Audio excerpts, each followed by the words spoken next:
What's up, everybody? This is Christoforou with the Duran, and I'm here with Alexander Mercouris, editor-in-chief of theduran.com. And today we're going to talk about 100 police officers in the UK who suddenly have some strange psychological effects from the Skripal poisoning. So, Alexander, you shared an article today with me from The Guardian, which happens to point out that suddenly 100 police officers in the UK have fallen psychologically ill, I guess is the best way to describe it. And I want to get to one of the first passages in the article from The Guardian. It says, almost 100 Wiltshire police officers and staff have sought psychological support after the nerve agent attack in Salisbury, The Guardian can reveal. Now, is this passage trying to say that the police officers were affected by this deadly nerve agent, which supposedly if one drop falls on you, you disintegrate and blow up? Or are they kind of using a little bit of fake news and BS reporting to keep the Skripal poisoning theatrics alive by saying these guys have some psychological effects that could be connected to something happening in Salisbury where the Skripal poisoning also happened? What's going on here? Right, Alex, it is absolutely, without any doubt the second, it is bullshit. It is absolute nonsense. I mean, these are police officers. These are trained men. None of them apparently have been in contact with this nerve agent except one. The three people who were supposedly in contact with this nerve agent have all survived. So it's an attempt, as you absolutely rightly say, to keep this story going, to suggest that something big and terrible and mean and horrible happened in Salisbury, when actually nothing happened. It's just a story of a couple of policemen feeling rather upset and rather worried, and we got very generous provisions in Britain of mental health care for police people, gives them an opportunity to take some time off, and here they are, they're all applying for it, and The Guardian and the media here are spinning some great big story out of it. It's nonsense. Why are they resurrecting this story now, Alexander? The Skripal case, while I don't personally consider it closed because I'm kind of curious what happened to the Skripals. Where are they? Where are they living? Where were they taken? What's going on? They just kind of seem to vanish. But definitely a lot of the media discussion about the Skripal poisoning has all but terminated at this point. Why is The Guardian trying to resurrect this story again? Well, not just The Guardian, because of course this comes from sources, and of course one has to ask what those sources are. And if you look at what's been happening recently, we have the head of MI5, that's Britain's counterintelligence agency, in some ways the equivalent of the FBI, going off to Europe, talking there wildly about the huge threats from Russia, talking again about Skripal and the attack on Britain that this Skripal affair was by Russia. Well, it's clear, it seems to me, what the agenda is. The British are afraid that the narrative, that the story has been shifting away from them. People are asking increasingly, where's the proof, where's the evidence, where's the story here? What has happened to Sergei Skripal? What has happened to Yulia Skripal, the two alleged victims? Are they better? Where are they? Why aren't they speaking? So, where are they, Alexander? Where indeed are they? Well, what do you think? What's your guess? I think that Yulia Skripal quite possibly isn't even in Britain anymore. There was some talk that she was going to be taken to the US and put in under a witness protection program, and quite possibly that's what's happened to her. By all accounts, by some accounts, she's made a complete recovery. She's never spoken to anybody. We've had no real statements from her, apart from statements the police have issued, which are obviously not written by her. She's not employed lawyers. She's not spoken to anybody. As for Sergei Skripal, we don't really know where he is. Last we heard, he was still in hospital, recovering, but we don't really know. So these two people have disappeared off the face of the earth to all appearances. People are asking lots of questions about that, and we have this nonsensical story in The Guardian today seeking to draw attention away from that and to focus it back on Russia, and all they can come up with is a couple of upset police officers, because that's what it amounts to. So, focusing back on the Skripals and where they've vanished off to, legally,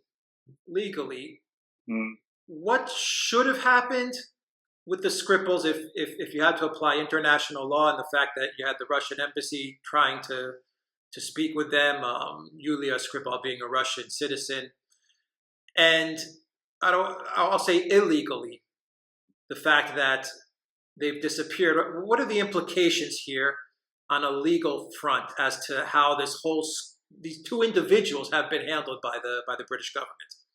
Right, well, there's two things should certainly have happened. Firstly, the Russian consulate should certainly have been allowed access to them. If Yulia Skripal and Sergei Skripal do not want to be contacted by the Russian consulate, and by the way, I think it's now been established that Sergei Skripal is also a Russian citizen, so the consulate is entitled to contact him as well as Yulia Skripal. If they really didn't want to have contact with the Russian consulate, then they should have said so through lawyers instructed by them.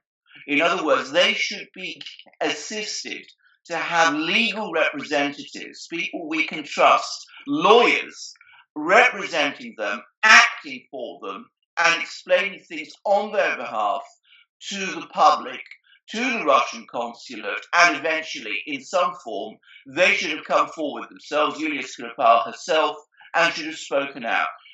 Now, the fact that they have all but disappeared has to bring up certain very serious questions. Firstly, international law, by all appearances, has been broken. Britain has two conventions, the Vienna Convention on Consular Access and a bilateral convention with Russia on consular access. It looks like both of those have been broken.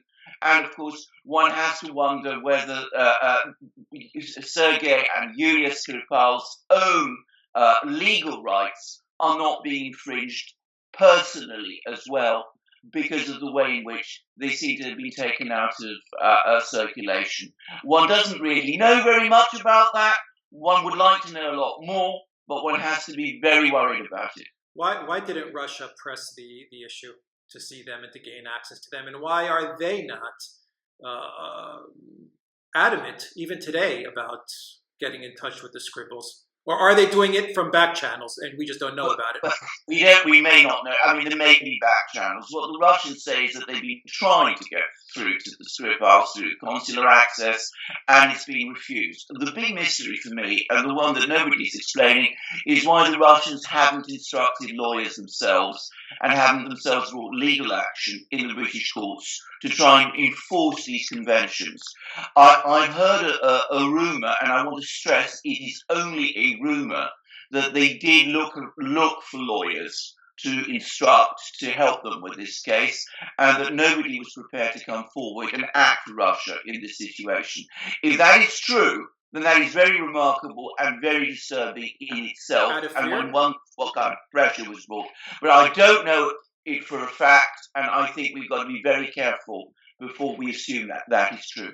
It is another big question, though, why the Russians have not acted more forcefully in a legal sense.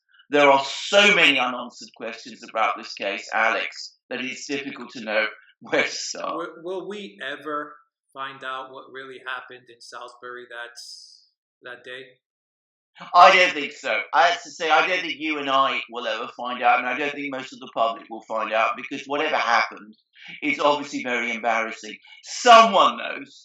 The British police, the British authorities, have admitted that they don't have an actual suspect. They don't know who actually carried out this attack.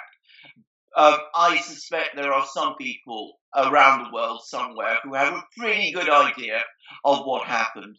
But whoever they are, they're keeping it very secret.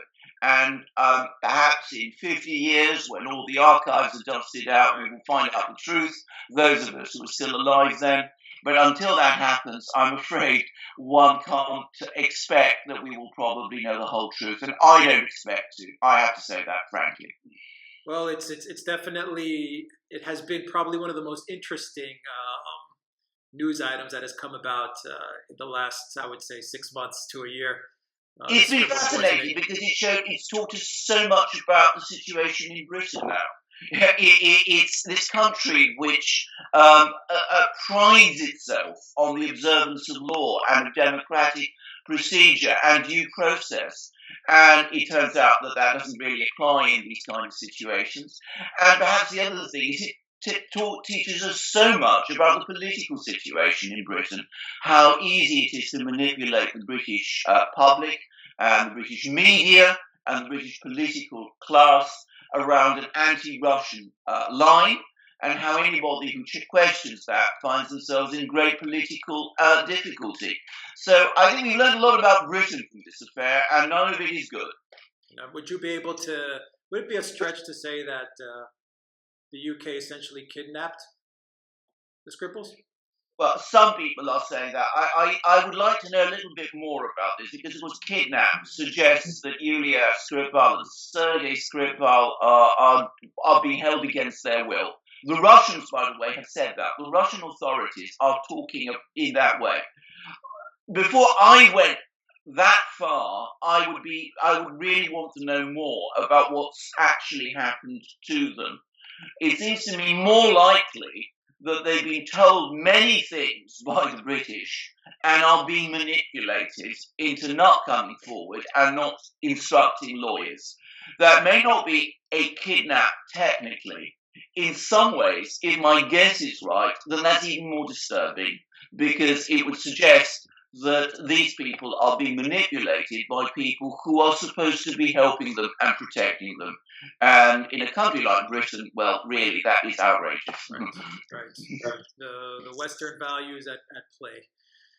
It's a fascinating story, and it doesn't appear to be dying down anytime soon. The Skripal it is dying down, and one has to actually add this from the British point of view. I think it's actually gone wrong. I mean, that's not just my opinion. You're actually getting articles about that in the mainstream media here in Britain, which says that the British are becoming very concerned that it isn't playing out exactly as they'd intended it to.